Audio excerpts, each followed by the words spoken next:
Welcome to the Community Cats Podcast. I am your host, Stacy LeBaron. I've been involved helping homeless cats for over 20 years with the Merrimack River Feline Rescue Society. The goal of this podcast is to expose you to amazing people who are improving the lives of cats.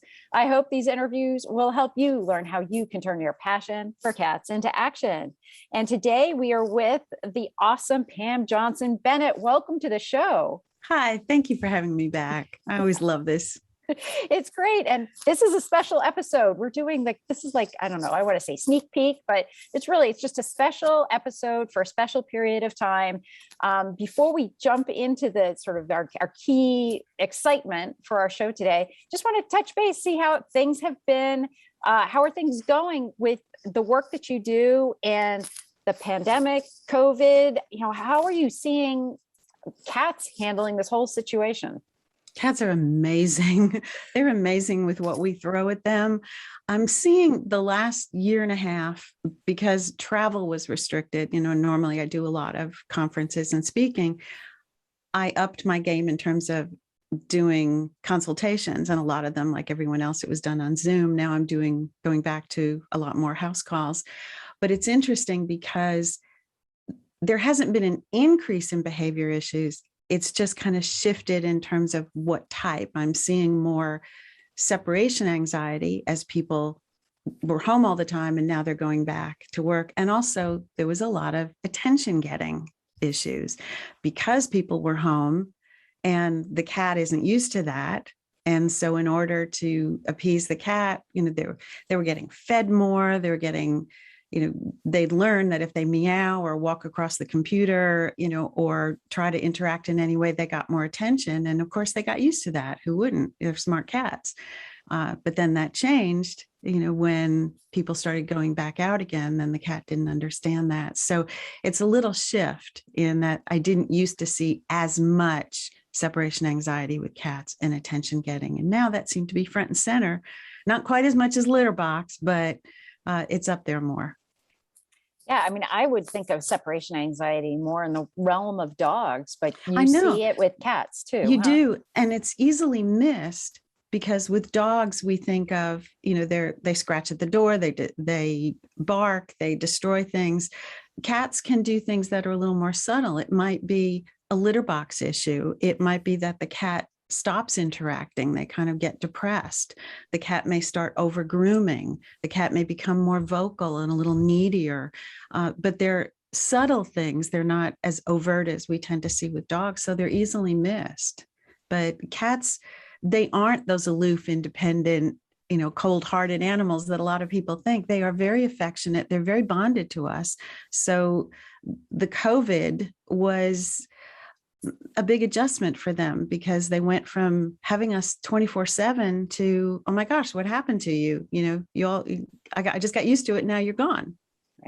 Right. So they didn't get the memo that everything was going back to normal. Right. Yeah. They needed some advanced planning there for sure. And you mentioned litter box issues, and it seems like litter box issues are sort of one of the number one things that folks ask you about. If you had to share one or two tips for the best things to do with your litter boxes in your house, what would be your two big suggestions? One is stop looking at it from your point of view. We don't like the litter box. We don't want to see it. It's out of sight, out of mind. We want to cover it. We want to put it as far away as possible, but that's not necessarily convenient for the cat. So look at it from the cat's point of view. Is it conveniently located? Is it the right size? Is it comfortable for the cat? If you have a multi-cat household, do you have enough litter boxes for the number of cats? We tend to minimize it, and get this tiny little box for our 18-pound Maine Coon and expect the cat to fit in it. So look at it from the cat's point of view.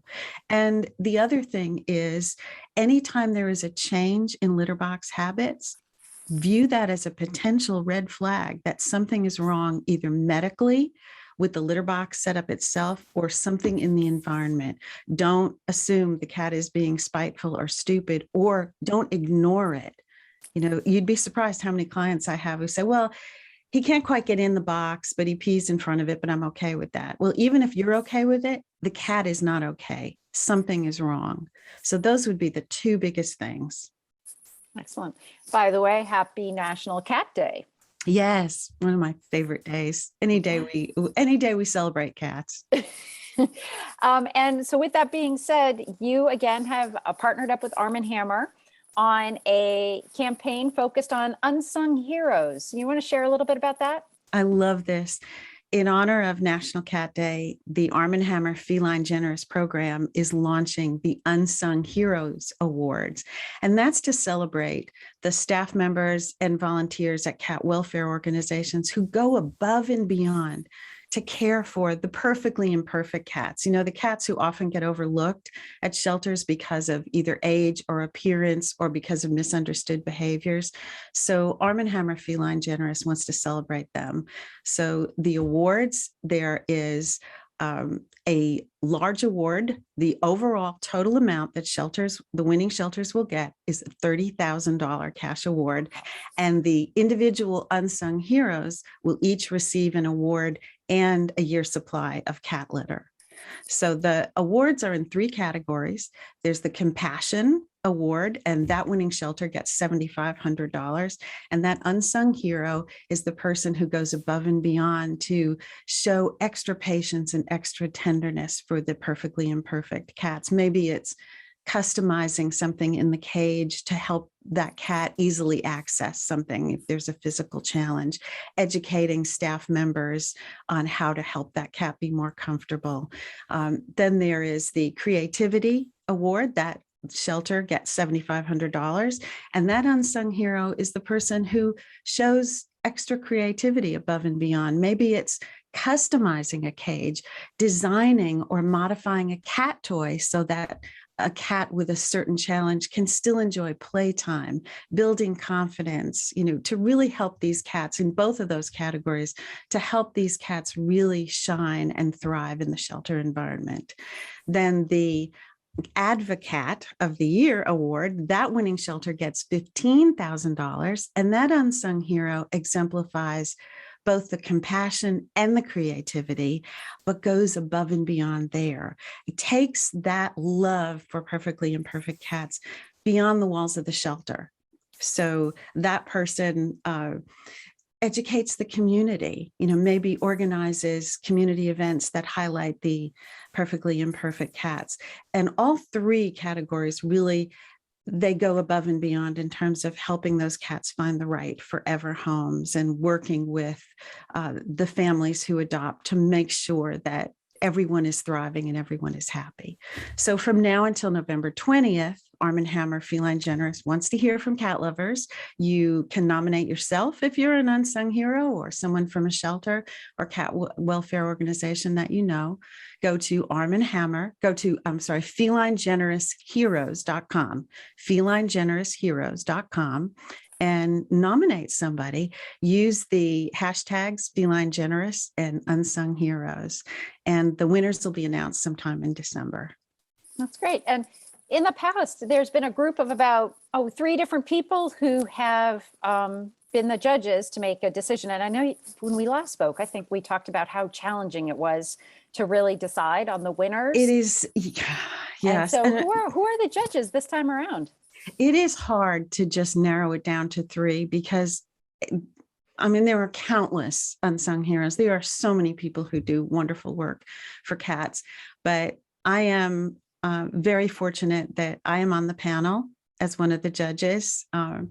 Also, Dr. Alona Rodan, veterinarian and international speaker, and Rhonda Heath, who is the former president of Colonial Capital Humane Society, one of the winning shelters from ARM HAMMER's Perfectly Imperfect campaign last year. So there's a connection there that's very, very special.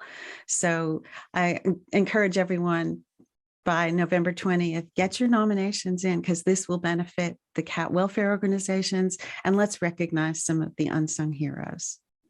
One question that I have for you is, if you don't have a physical shelter, but you are a foster home network, are you still able to submit a unsung hero? That I would contact FelineGenerousHeroes.com and put it in there and see. I don't know about fosters, but it can't hurt to put it in there and try. Yeah, there's so many physical shelters that are still doing their adoptions virtually, even with COVID. I mean, I know many of us are back and out in the public, but some of us still are being conservative, or have always been a foster home network. So, our operations have changed a little bit over time. I'm amazed at how everyone has had to be creative and adapted, that even through COVID and through everything, they're not letting the cats suffer. They are making sure these cats still get in forever homes, still doing their best to make sure these cats thrive in whatever temporary environment they're in right now. Yeah, yeah, it's really amazing. And technology has helped. I mean, there are organizations that when you're coming to pick up your cat or your kitten for adoption, or you're wanting to meet cats, you're using your online calendar links, and they have the restaurant waiting buzzer things to buzz you in, and so that everybody is kept separate. And so all these different tools are being used. And as you say, really, the cats are at the forefront. And I can't tell you how many people have told me, by going virtual and having a heavier foster home network, the rate of upper respiratory, the rate of, fleas and other things. I mean, things get resolved much more quickly in a foster home environment. Right. Plus, you also have the cat acclimate to a home environment, which is easier. They're learning how to be around maybe other cats or dog, or around children, and all the noises and different things that are unique to a home. So the sooner we can get them into a home, the better. So there are many cats who are so adoptable, but don't do well in a shelter environment. But unfortunately, there aren't as many foster homes as we need, and they have to be in that shelter environment. So for National Cat Day, do something, even if you can't adopt, there's something you can do to reach out to help either your local shelter, your local foster network, cat rescue organization, even your neighbor.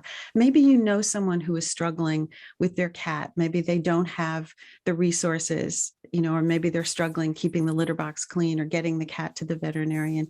There's something you can do. We all can be unsung heroes. Yeah, that's great. That's excellent.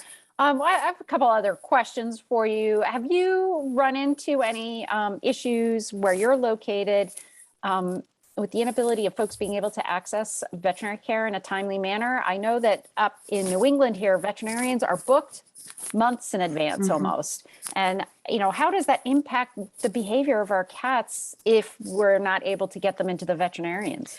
It has been, we did go through a period where it was very difficult. I am very fortunate here that the veterinarians worked so hard. We still had to drive up and they came out and would get the cats, but they were working so hard to be as efficient as possible. But I know there are some locations around the country where you just couldn't get your cat in, and it's heartbreaking, because a lot of behavior problems, first of all, we don't want cats to suffer in any way anyway, but a lot of behavior problems have medical causes, and that gets delayed. And the longer that behavior goes on, the harder that is to correct too. So, we're always encouraging people get to the veterinarian as soon as possible, so that not only the cat, we get on the right track with whatever is going on medically, but that behavior doesn't become a pattern, So it has been an unbelievable year and a half, almost 2 years, in terms of how we've had to adjust. And I have to just applaud cats in general, because they depend on us. We're their voice, and we haven't always been able to be there in the way that we should be. But boy, they're so flexible. They're so loving. They're so forgiving. And I'm just grateful for that.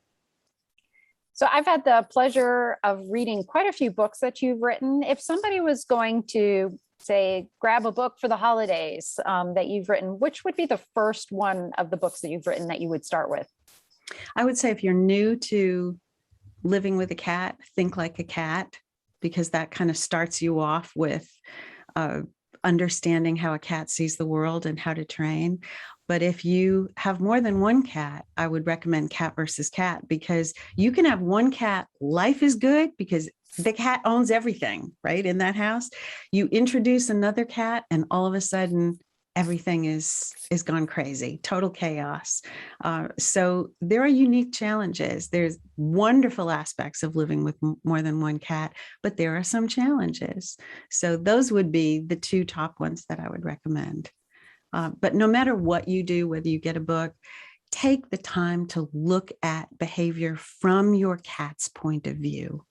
We've got to stop that punitive, oh, I know why he's doing this. He's doing it because he's spiteful, or he's doing it because he's mad at me. That's not the case. Every behavior serves a purpose. And it's important for us to figure out, what is the cat saying by that behavior? What is the need that's being fulfilled? And that's how you solve behavior problems, not through punishing or putting the cat in timeout or any of those things. That's fantastic. Going back to the Unsung Heroes, now ARM HAMMER has sponsored it, which is fantastic and wonderful. And again, I just wanted to reiterate, we have until November 20th, is that? November 20th, yes. And it is felinegenerousheroes.com. And spread the word. This is a wonderful opportunity for the shelters to have the much needed cash donations. And it's an opportunity to highlight and recognize 3 unsung heroes. And I know there are so many, countless, but these 3 will, they go above and beyond, and we want to recognize them.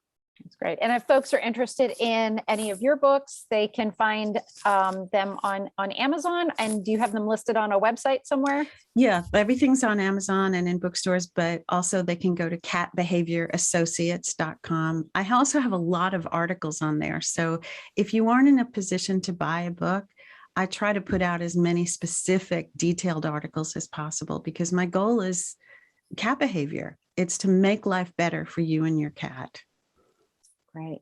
Pam, is there anything else you'd like to share with our listeners who've tuned into with us for this special episode? I would just say happy National Cat Day, and do something outward for either your local shelter or your neighbor or cats in the community, and then do something inward. Do something for your cat, something fun. That's great. Pam, I want to thank you so much for joining me today. Thank you so much for having me.